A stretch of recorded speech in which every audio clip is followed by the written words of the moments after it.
Hello again, this is Robotics, and I've got a bit of good news for you. Very kindly, Matt Bateman has decided to help me in producing these videos, um, mainly because we've had a good interest from the United States and also a film company in England, and as well as possibilities into Africa as well. What they want me to do is to do a longer series based on the Bible and also based on Christian teaching. When Paul Mallard invited me to do these series on Romans, I did have some hesitation, but with Matt's help, I'm beginning to enjoy it. And so please make sure you make contact with Matt and he will explain to you. Come and say hello, Matt. Okay. Hello, everyone. Nice to meet you. There you are. And I've got help here in my 82nd year, and I have the help of a handsome young man and an intelligent young man. Thank you, Matt. This talk is going to be a summary of Romans, which I hope you find helpful. There are many, many ways in which you can divide up Romans, fortunately. I know I did one called The Way, the Truth, and the Life. The first 5 chapters being the way, then 6, 7, and 8 being the truth, and the rest of the epistle being the life.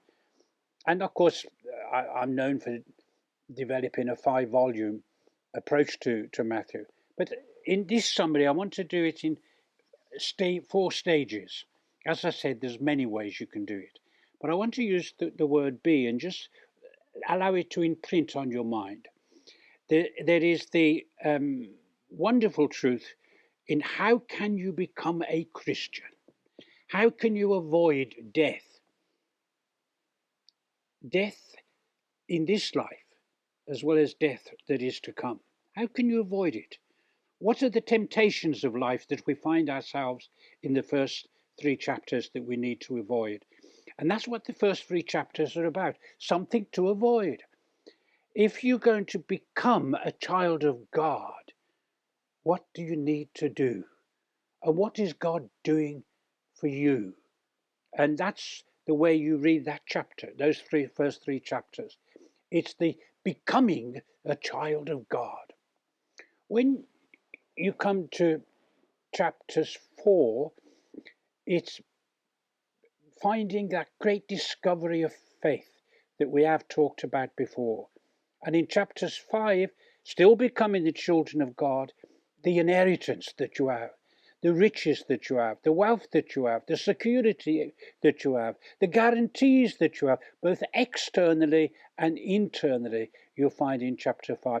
And the end of chapter 5 is showing that all of this is because of one man, full of grace, full of righteousness, with a race and righteousness that can reign, so that sin and death doesn't reign, grace and righteousness reigns.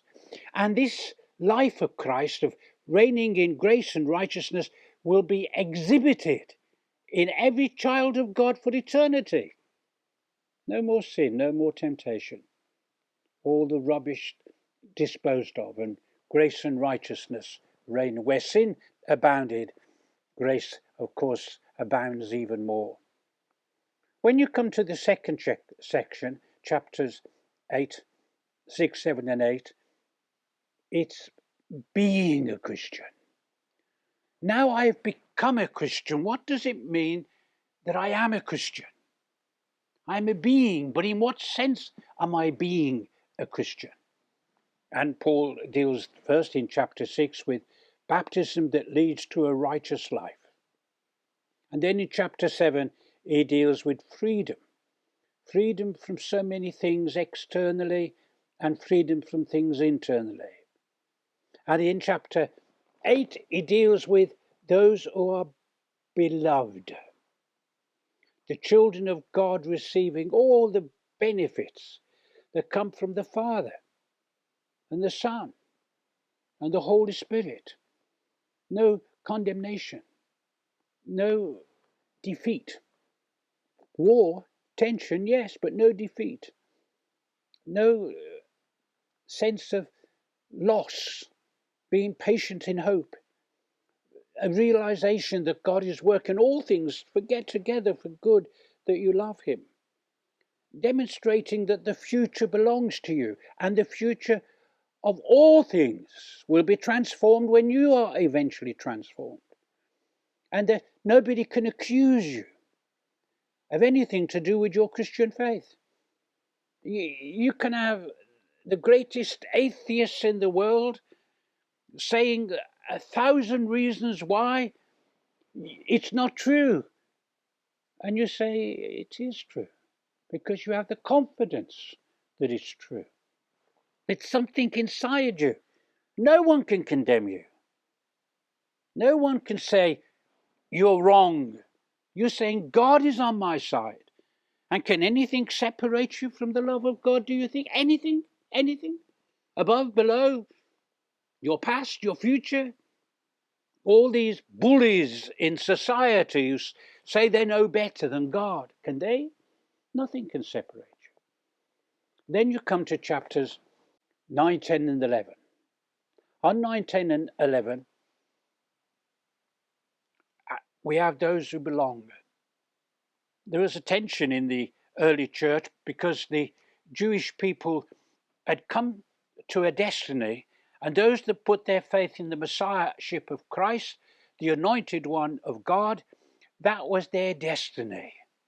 That was what their Old Testament was always leading up to. But for the Gentile community, they had no such growth for a destiny. They had no history for that destiny. They were dead in trespasses and sins, and there was no clean sheet before them until Christ came. But to them it was a beginning. So to some it's a conclusion, and to others Christ is the beginning. And that was a tension. And there's the tension in many different ways which you'll read of.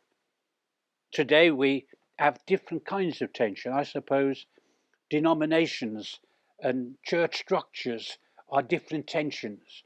I'm a Calvinist, I'm an Arminian, I'm a Bible teaching church, I'm a charismatic, and so on and so forth. Paul had those in Corinthians when he said, I'm a Peter, and I'm a James, I'm a Paul, I'm a Tom, and I'm Dick, and I'm Harry, and so on and so forth.